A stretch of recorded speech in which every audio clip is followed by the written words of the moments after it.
All right, you're good to go. All right. What's up, everyone? Welcome to Tater Talk. It's episode 80.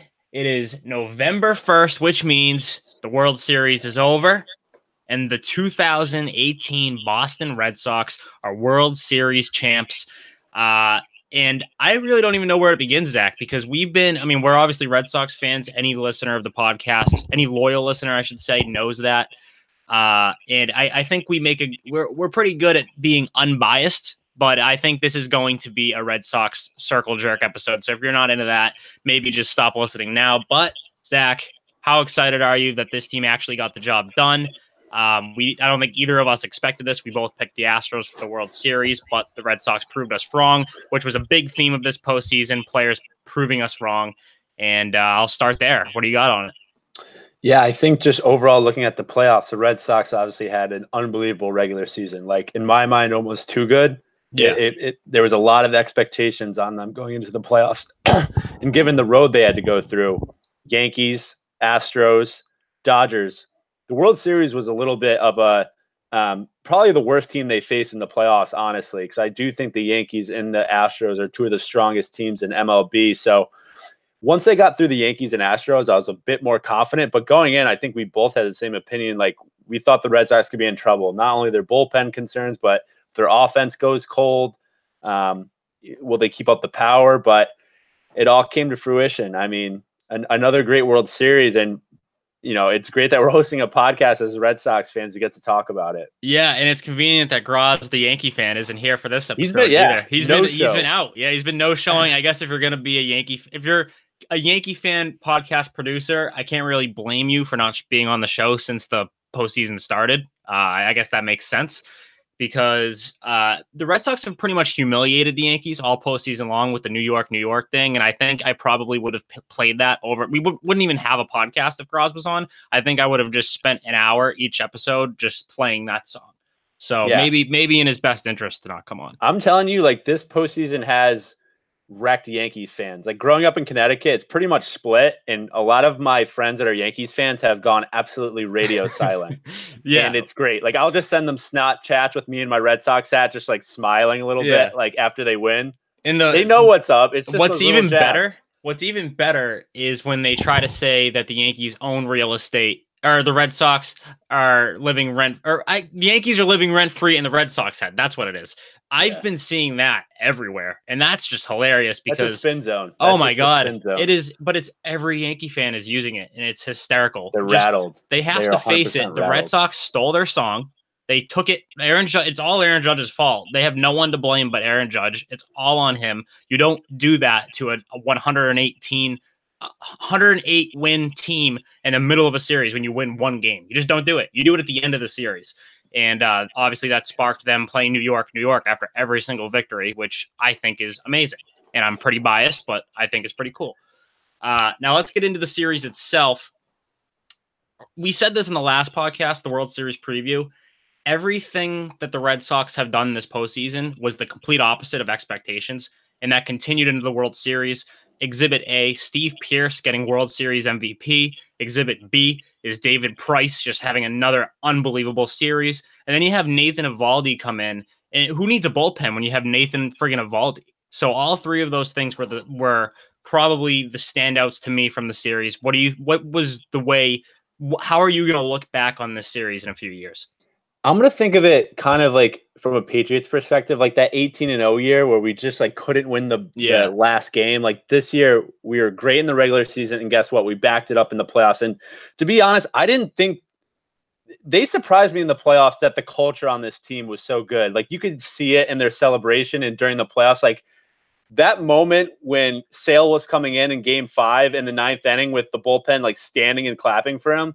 That's the kind of culture you don't see on a lot of teams. And I didn't think this team had that type of culture just because we didn't see it a lot. But it looks like behind the closed doors, that's what it was. And Sale yelling at people in the dugout in Game 4, I think.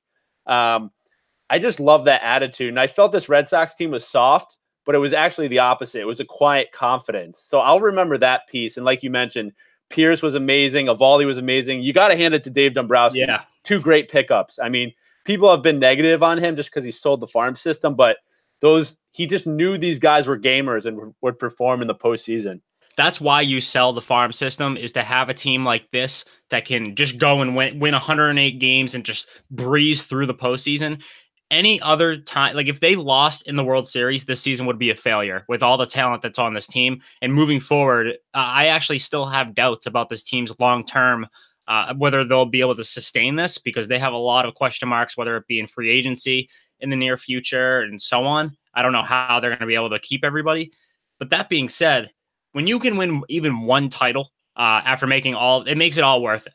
And if you look at all the prospects that the Red Sox have given up for these big names like Chris Sale and etc., none of them have really panned out. I mean, we look at Moncada; he's been a dud of the week how many times on this podcast? We look at Michael Kopech; he's having issues.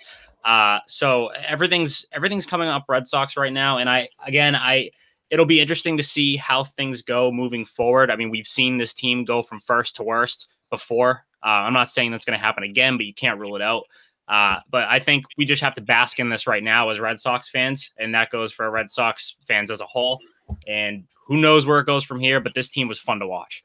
Yeah, I think building this team, Dombrowski knew he was going to have a 3 to 4 year window. And I think we're in year 2 or 3 of that. So I agree with you. I don't like they have great young players. They can't pay everyone. They can't, David Price is going to opt in, obviously, but who knows if performance is going to dip for a lot of these guys. So, I mean, like you said, just enjoy the World Series. It doesn't happen too often for a lot of teams. Just look at the Cubs, and we've been so blessed as Red Sox fans. I know my dad and like guys in my family talk about the Red Sox growing up, like we just can't win the big game. And we've been so blessed to have teams that can just like, once they get to the playoffs, they turn on another switch. There's no real pressure. Like they just win and that was the biggest thing to me in like game 1 and 2.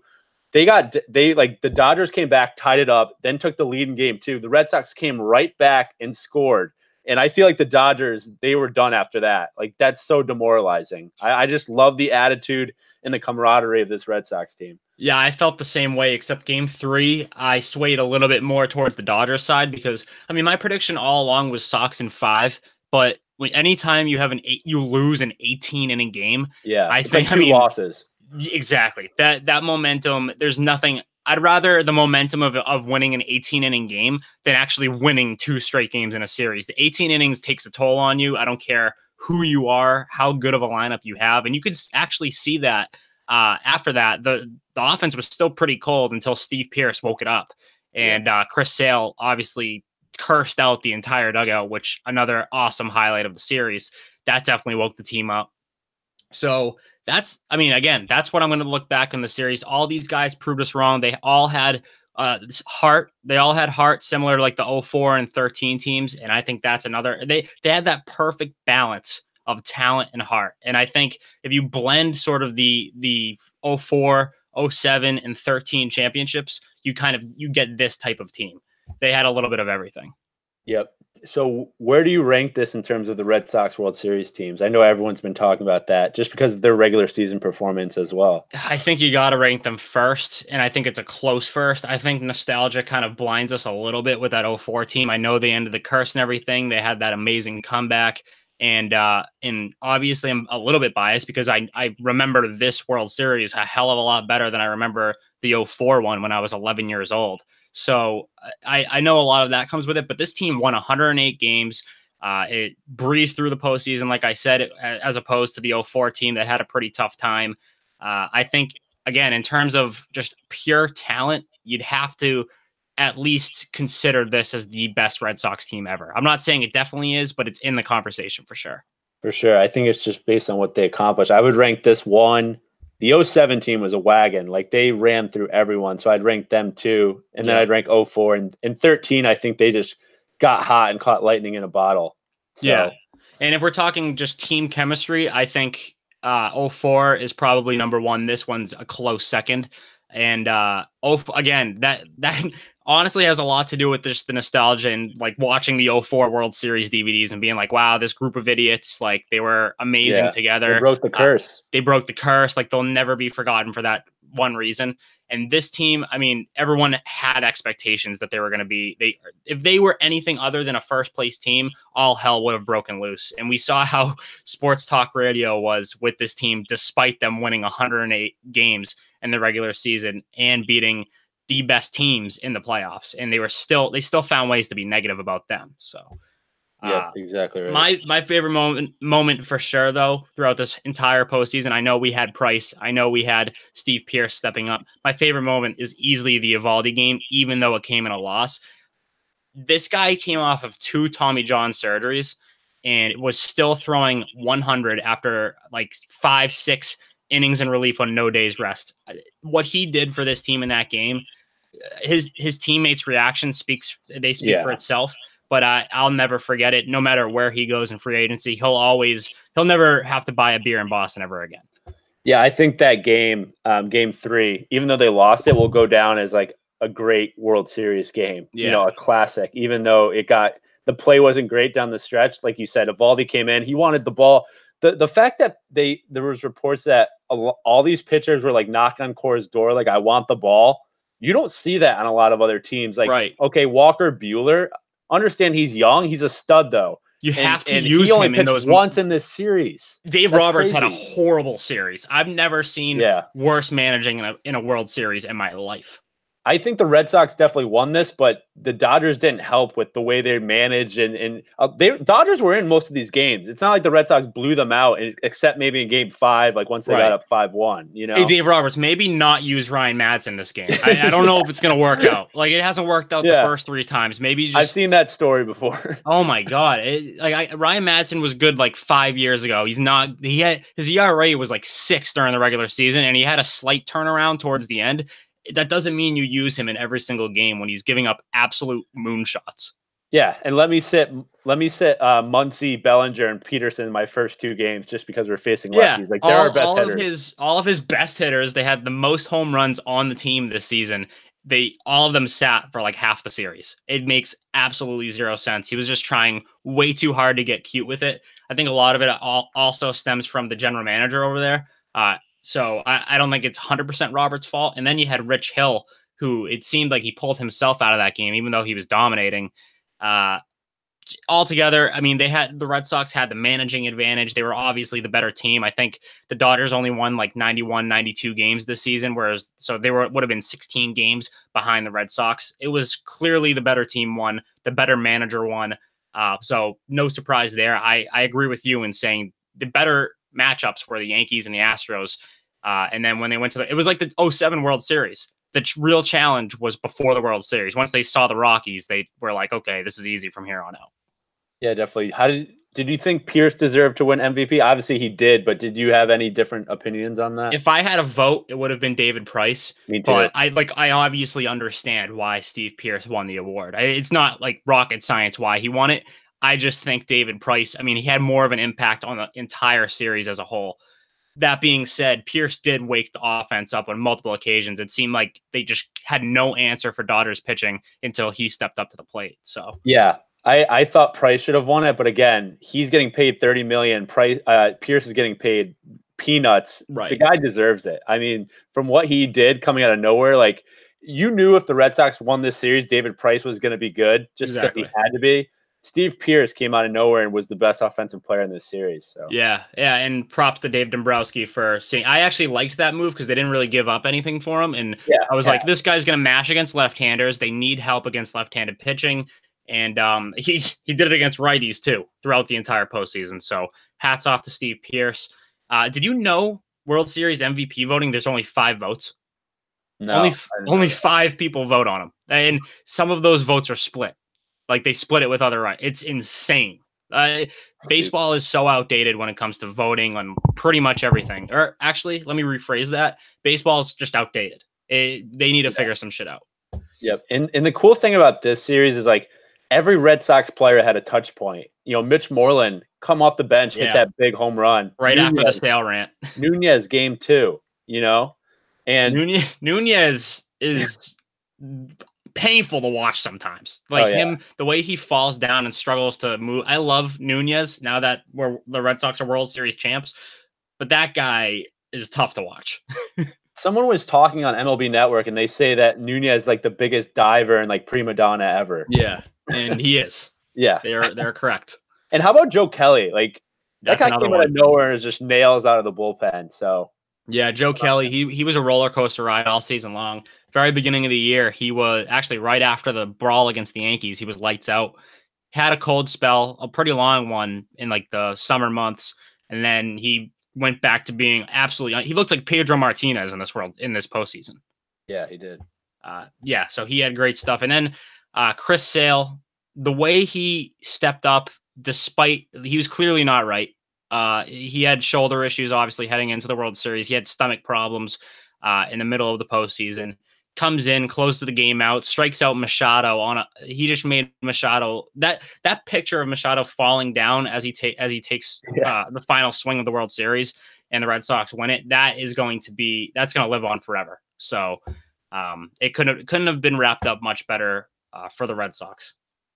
Yep, totally agree. So that's pretty much the World Series. We'll stop the Red Sox circle jerk. That'll have to wait till at least next year. And again, we're not this is not a Red Sox podcast. If you're a first time listener, we usually talk about the entire MLB, but we have to bask in our moment right now and just celebrate what was an awesome Red Sox run. Now, looking ahead to next season, the Red Sox have some things. They have a lot of work to do in free agency. They're going to have to figure out who's going to be worth the money and who to say goodbye to. Now, they're free agents. I have the list of them here, and I want to know what you think. Who's going to come back and who we're going to be saying goodbye to. Now, Eduardo Nunez already exercised his option, and the team picked up Chris Sale's option, so don't have to worry about those for now. Now, we'll start with Nathan Eovaldi. I think he's setting himself up for some really good money in this postseason. Do you think he stays with the Red Sox, or do you think he finds a new home? I think he probably finds a new home. I think Cora said when Eovaldi was knocking on his door, it's like, your agent's going to kill me if I keep throwing you out there. And like, that's what I love about Cora. That's like the truth. I mean, Eovaldi's agent was probably like, dude, stop. Like, you're going to get paid. You've already showed that you're almost back to kind of where you were when you were a great prospect. But I would love for him to stay with the Red Sox, but I think it's just a money thing. I think he'll probably get like $10 million more on the open market than what the Red Sox are willing to pay him. So yeah, I mean, in the midst of the moment when Eovaldi was, again, when he was just shutting down the Dodgers in that relief outing, I was just tweeting in all caps, pay this man, Dombrowski. He deserves to get paid. Like, give him a blank check. Now that the World Series is over, looking at it realistically, I don't think they're going to do that. I think he'll go to, I think he's going to end up on a National League team like the Braves or something, someone who needs like a right-hander. And I hope he comes back to Boston. My heart says yes, but my brain says it's not going to happen. They have other things to figure out. But he was an amazing addition to this team. He'll never be forgotten in Boston history if he does not come back. Next up is Joe Kelly. What do you think from him? I think Kelly will take a deal to stay with the Red Sox. Okay. And I don't think there'll be a lot of people clamoring for him like Eovaldi. I think he's so inconsistent that I think he'll stay with the Red Sox. Yep, I'm on the same page with you there. I think Joe Kelly comes back, and that leads us into this one, Craig Kimbrell. I'll start with this one. I don't think Kimbrell's coming back, and I think Joe Kelly could take over as the new Kimbrell. Yeah, I 100% agree. And it's not just off his performance. I just feel like he's going to be he's going to cost so much, and it's not going to be worth it after what we saw this season. And I feel like he's on the fast track for arm problems. I don't think he comes back, and I think it's actually a good decision by the Red Sox not to pay him. So agreed. After what you saw in the postseason, it's very hard to bring him back with what he's likely going to demand in free agency. I could see him going to a smaller market where there's really no pressure, similar to when he was on the Padres, and just dominating again next season. Now that there's less of a spotlight on him, I could see him going back to the Braves, honestly. So that could work too. Yeah, they need some bullpen help over there too. Okay, so next up here we have do we really need to talk Drew Pomeranz? He's got to be gone, right? He's got to be gone. It's funny. So some girl I knew at UConn, she's marrying Matt Barnes. So she was I got a lot of background Instagram stories from the celebrations. Okay. So when they went to the club and celebrated after Game 5, her Instagram stories were pretty much all of Drew Pomeranz blacked out. Like he was blacked out, covered in beer. It was one of the funniest things. I wish I could share them, but I can't. But it was just funny to see him blacked out. He didn't even do anything. I was gonna say, I guess I respect that. Like if you just gotta ride the wave as much as you can, even though you were not part of the postseason. He did have he had very few moments, I guess I should say, but he had some moments where he helped out the team this season. Last season, he actually had a lot of good moments. So some of me feels bad for Pomeranz that he wasn't able to contribute to this year's World Series roster. At the same time, it's hilarious picturing him just getting blacked out and celebrating this team's success. Yeah, there was one image that I just have engraved in my mind. He's just like standing there at the club and people are just pouring champagne on him and he just has a blank stare because he's so wasted. I love that. That makes me very happy picturing that. Yeah. So then we have a pair of second basemen here, Kinsler and Brandon Phillips. Now, I think we have to assume at this point that Dustin Pedroia is coming back healthy. Cora said that Pedroia is leading off next season. I don't know where that came from or why. I think he's just saying it to maybe he even knows that Pedroia is done and he's just saying that to be a good guy. You know how it can be. Like I think Pedroia is like, fuck, I missed out on this. Like I could have been a part of this team, been like leader, and now he's like, Cora's gonna kiss his ass to try to get him back and buy in. I'm over Dustin Pedroia. Me too. I'm fine with moving on from him, honestly. I love Pedroia, but I think his time has passed, and I hope he proves me wrong. I really do. But I don't think Kinsler or Phillips is coming back. I would actually rather Brock Holt as the full-time second baseman than either of those guys.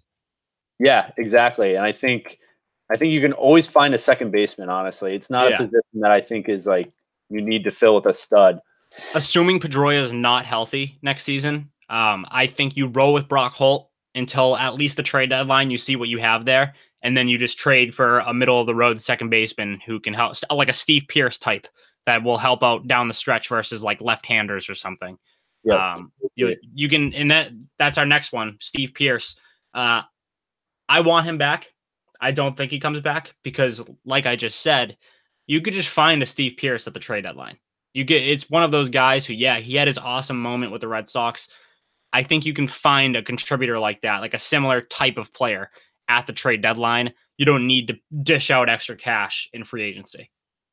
Yeah, I think Pearce stays, and I think it's just because his swing just fits Fenway Park so well. I think he understands that, and I think I honestly think he'll finish his career Red Sox. I think what he did for this postseason will not go unnoticed with the Red Sox, and they might, give him a little bit more than what he's looking for because at this point his game's not built on speed or strength. Like he just can hit. He's just a hitter, Yeah, he's 35, so I think I could see him probably spending his last 3 seasons here. I think if I'm Dombrowski, I'm just trying to look at it from his perspective. He is always thinking like, I don't really need someone if I could just get them later in the year for a low cost. I think he's always looking for that. I don't think he's like attached to players just because they're World Series champs. We'll see. I hope he comes back. I really do, because I'm suddenly a huge Steve Pearce guy. Imagine it back in like last January, February, if I was like, I'm telling you, Steve Pearce, this guy's going to have himself a year. Like, while he's like K'ing for the Blue Jays. Yeah, I mean, he was one of those guys when he was on the Orioles, when he was on the Blue Jays, the Rays, like he was all these AL East teams. He was one of those guys you would just hear about just hitting an absolute moonshot, and then you wouldn't hear from him for another month. And then he'd be like, he hits like 30 homers in a season and you don't even blink. Yeah. He just Ks or hits a homer. But now it's like he had a couple big hits that weren't in this series. So. Guy's got balls, and any guy who can be like that in the postseason is okay in my book. I hope he's back. So I think that wraps up this list. Yes, it does. So we will see, hopefully sooner rather than later, if we're correct. I know they cannot bring Pomeranz back, and I don't think they can bring Kinsler back after we didn't see. He almost blew it for us. So I don't think we'll see him back either. I'm looking at the free agent second baseman this year. There's some decent guys you could steal. Anyone in particular that's catching your eye? Daniel Descalso from the D-backs. I've always liked one of the most clutch players on that team this season. Yeah, I've always liked him. I mean, LeMay's a free agent, but he's going to get so much He'll get money. big money, yeah. They could bring Jed Lowry back at 35. I would love that. He had a good year too. Yeah, just some of those guys, just some names to keep in mind. All right. Well, yeah, definitely something to keep an eye on. And that leads us into our mailbag perfectly. We just touched on a couple of these questions, but I'll still, we don't have to go in depth on them. I'll still bring them up. The first one here for our mailbag, our final mailbag of the season until we inevitably have an off-season episode where we'll probably have one then, maybe around the winter meetings or something. We'll start here. Should the Red Sox sign Eovaldi now or yesterday? I mean, should. I think they should just give him a blank check and see what he says. I want to know, you think, should they? Like, from a team standpoint, should they bring him back? Yeah, I mean, like, who's your rotation next year, honestly? Sale, Price, Porcello, Eduardo Rodriguez, or I would go Eovaldi, then Rodriguez if you bring him back, but I think that's a strong. I would bring him back because I think the back end of your rotation is pretty suspect right now. Like, yep. Erod's okay. Let's see how he bounces back. Right. But yeah, I would bring him back. I just think he's going to get so much more money from another team. Agreed. And then the next one is, will Dustin Pedroia be good next year? My brain says no. Anything can happen. I mean, we just witnessed an entire postseason where everything we thought would happen did not happen, and everything we thought wouldn't happen did happen. So maybe Pedroia maybe he'll be AL comeback player of the year next year. Who knows? Yeah, it depends what you define as good. I think he won't be as good as he used to be, but I think he'll hit like 260 with like 10 to 15 home runs and like 60 to 70 RBIs. Just kind of, that's who he is, you know. And he'll be great in the field. MVP candidate anymore, right? Know? Yeah, nothing close to that. I think he'll be a lesser version. He'll be a poor man's 2013 Pedroia. He's just gonna be the same type of player at the plate with close to the same type of defense. Maybe he's lost a little bit of a step. What I worry about with him is like the Nomar situation where he just like doesn't have it anymore, and you just kind of have to move on from him at some point, because he seems like a guy that would get like prickly about that kind of stuff. The thing with Pedroia is I just cannot picture the guy in a different uniform. It's just such a strange picture to me, but I also thought the same thing about Nomar back in the day, and we all know how that went. I thought the same thing about John Lester. There's a lot of Red Sox players who you see them in a different uniform eventually, and you're like, this just doesn't look right. Johnny Damon, Kevin Youkilis, all like Ellsbury. It goes, Ellsbury. It goes. You can go down the list there. Okay, next one. Do you think people like Ryan Brazier and or whoever, I like how it's open, like it's an open book, could get the closer spot if Kimbrel leaves? Now, I think it'll be kind of a competition there at first to start the season. It'll probably be switched between Kelly and Brazier, if I had to guess. And I think I actually like Brazier there. Consistency. I think Brazier's the more consistent guy. Yeah, Brazier showed me a lot too. I don't know what's going on with his head, how he like dips his head to the side. There's something wrong with him, but you kind of need that in your closer. Yeah. You see Kimbrel with his arm, you need something a little bit wretched like that. But yeah, I mean, you can get Brazier for cheap and I'm not too worried about the closer position, honestly, anymore. I don't think it's as important, especially when you get to the playoffs. Like, as you saw, Kenley Jansen, one of the best closers in baseball, gets shelled. Like, it's you just got to have a lot of good arms. You just don't need one guy to be a closer. You just need a solid bullpen overall. Yeah, and I completely agree. The game is changing so much where there used to be a lot of emphasis, and I guess there still kind of is, but we're seeing less of it now on saves, just the statistic of saves. And I don't think, at least the smart managers, I don't think they care about the save. John Farrell would only put Kimbrel in sometimes just because like he has to get the save. He's the closer. I think Alex Cora has more of an open mind, and we're going to see, I think it's going to be almost like a closer by committee next season, if I had to guess. And one guy that I'm just looking at free agents again. Yeah. Zach Britton's a free agent. If he does not too much money, I would love to get him because we don't really have a great lefty reliever, honestly. That'd be interesting if they just plucked him from the Yankees. But after what I saw from him down the stretch on the Yankees, I wouldn't be upset if the Red Sox didn't get him. Yeah. Next up here. This one's tough, actually, because this one I didn't even prep for this one, and on the spot, this is a hard question. If you could be on a duck boat with any three Red Sox players, who would you choose?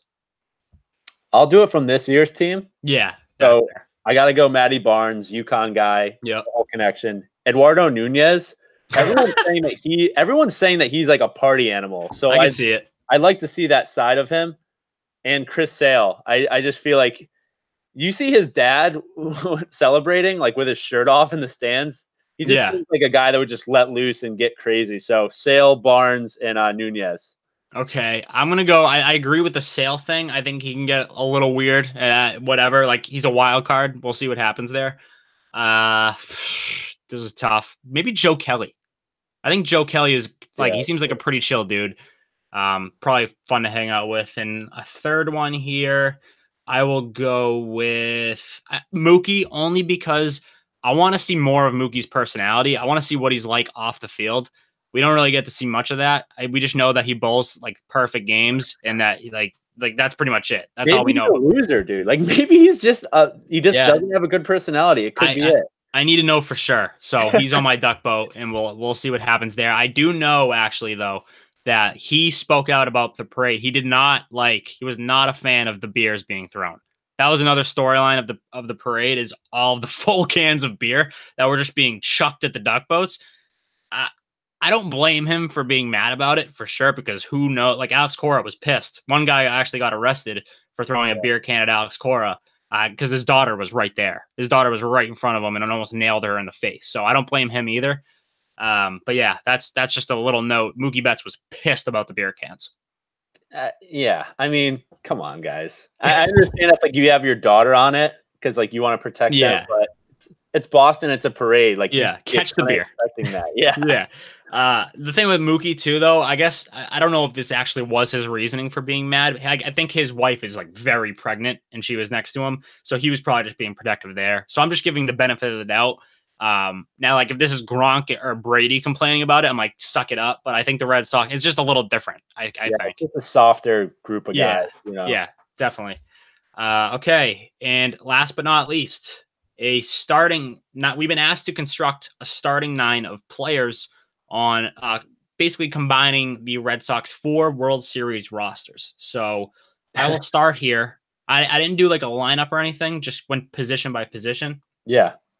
Catcher, I think it's Varitek. There's no other answer you can really have there. I like David Ross too, so he was thought about for this. Varitek's the captain. You have to take Varitek. Yep, I would have Varitek too. I think that's not even close.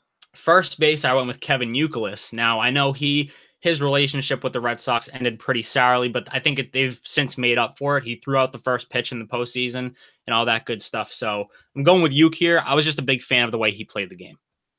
Yeah, I mean, Youkilis is a great answer. The Red Sox, like, after Youkilis, they haven't really had, like, a stalwart at first base. They always have a platoon, it seems. Yeah, they always do. And Napoli was under consideration, too, but he struck out too much for my liking. I don't like strikeout guys. Yeah, me too. So DH is Ortiz. Obviously, I love JD. We need to see more of it. Dustin Pedroia, second base. So far, this is the easiest thing ever because Dustin Pedroia, if he's not your second baseman, I really don't know what you're doing. Who's your second baseman? Mark Bellhorn? Can I give like a funny answer here? Yeah. Mark Loretta. Oh. Was he on any of those teams? I don't think so. That's even better. You just popped in my head. Hold on. When did he play? I think he was right after the 13 team, right? Or right before it. Yeah, I think he was right before it. How about Steven Drew? No, he's probably my least favorite Red Sox of all time. I know. So yeah, he was. Oh, I'm an idiot. Mark Loretta was 06? Wow. Okay, so he was obviously right before I'm just gonna include him on the 07 team. So he's my runner-up at second base. Shortstop, I went with Bogarts. What other direction do you really go here? Orlando Cabrera. Cabrera. That's the only one I could think of. And I mean, no one's picking Julio Lugo. No, definitely not. Definitely not. No Pokey. Not a very good guy. Not a very good guy. Yeah. Third baseman. Now, this might be the hardest one out of all of them because it's close between Bill Miller and Mike Lowell for me. Yeah. I went with Bill Miller. The switch hitting like grand slam thing when he hit the grand slam from both sides of the plate, that was the tiebreaker for me. I know Mike Lowell was a World Series MVP and everything. I still got to go with Billy Miller. Yep. I'd probably go Lowell there, but it's really close. They both were clutch. I mean, both those guys are underrated Red Sox, in my opinion. Do you think non-Red Sox fans know that Bill Miller won a batting title? No, 100% no. And it's crazy because he was on the Red Sox. Like if he did that with like the Cincinnati Reds, I could understand why people don't know. But yeah, he won a World Series. He had huge playoff hits. Yeah, I think the only people that know that Bill Miller won a batting title are Red Sox fans and Yankee fans. He was a Yankee killer too. That's another reason why I like him. I wonder what Bill Miller's up to nowadays because Lowell is like on MLB. He's a base coach. He's for somebody. I don't know who, but I know Bill Miller is a base coach. I'm like 92% sure about that. He was fired. He was fired by the Cardinals with Mike Matheny. So oh shit. Really? Yeah. Okay. He hasn't found a new home since then? Not yet. No. Someone hire Bill Miller. Red Sox, get him on the squad. I don't care what his role is.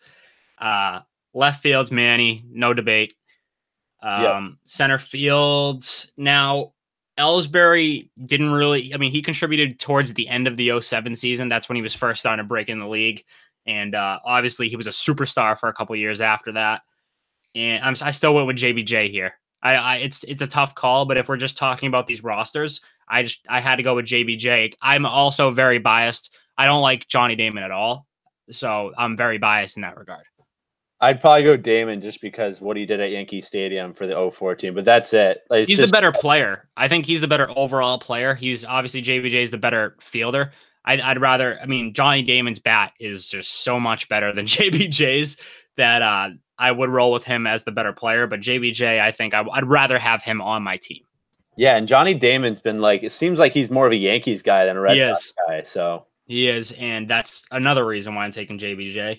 Right field, Mookie. I don't know if is there another pick here? Has Mookie done enough in his Red Sox career to earn that? Yeah, 100%. Okay. I mean, who else would you pick? I'm JD Drew. I'm checking at the names here. Yeah, like Trot Nixon. Yeah, Trot Nixon. I mean, Coco Chris played center, so not him. I mean, I don't know. I think it has to be Mookie Betts. Yeah, I'd say Trot Nixon would be a sleeper there, only because he's a dirt dog, and Boston loves dirt dogs, and he was one of the best fastball hitters, at least of that time. And then you have pitcher. I mean, it's Pedro Martinez, but I think Chris Sale gives him if we're talking about like the 2004 team, that was actually Pedro's like worst season as a Red Sox. So I'm still taking Pedro because he's Pedro Martinez. But if you're talking about like just the team specific versions, I'd probably go with Sale. Yeah, my rotation would probably be Pedro, maybe Lester even too. Lester's got to be up there, yeah. Lester, Sale. God, Schilling. Schilling. I hate to say it, but maybe John Lackey. Like only 2013 John Lackey. Oh, that guy stepped up, but the rest of the versions of John Lackey. And then Tim Wakefield. I want Tim Wakefield out of my face. I love Wakefield because he's just a true Red Sox, but like I want no part of it. He's like the worst postseason pitcher of all time. Yeah. I just love knuckleballers. Yeah. So then Stephen Wright's got to be in there somewhere too. Yeah, Stephen Where Wright. Did he go? He just had knee issues and then just was like, hey, I'm out. Yeah, I saw him in the dugout talking to Benintendi like the whole World Series. I'm like, oh, Stephen Wright's around. Yeah, whatever. Why not? All right. Well, that's the World Series edition of the podcast. Again, I mean, it all worked out in our favor and not Groz's favor, so can't hate on that. It was a great season. Both of us doubted this Red Sox team all season long. We always had some sort of reason to doubt them, and they proved us wrong. They proved everybody wrong. That's what this team is going to be remembered for. Looking ahead to 2019, but we're going to take a little bit of time off on this podcast. We'll be back later in the offseason for whenever something big happens. Of course, that's probably going to be the case in winter. We have a good amount of free agents that are worth keeping an eye on this winter. So we'll be back if any of those guys are signed with maybe it'll be a 15-minute episode. Maybe it'll be an hour episode. We don't know yet. So on that note, Zach, do you have any final words as we end this 2018 season edition of Tater Talk? No, just start spreading the news. Perfect. We'll end it there. We'll see you guys later. Peace.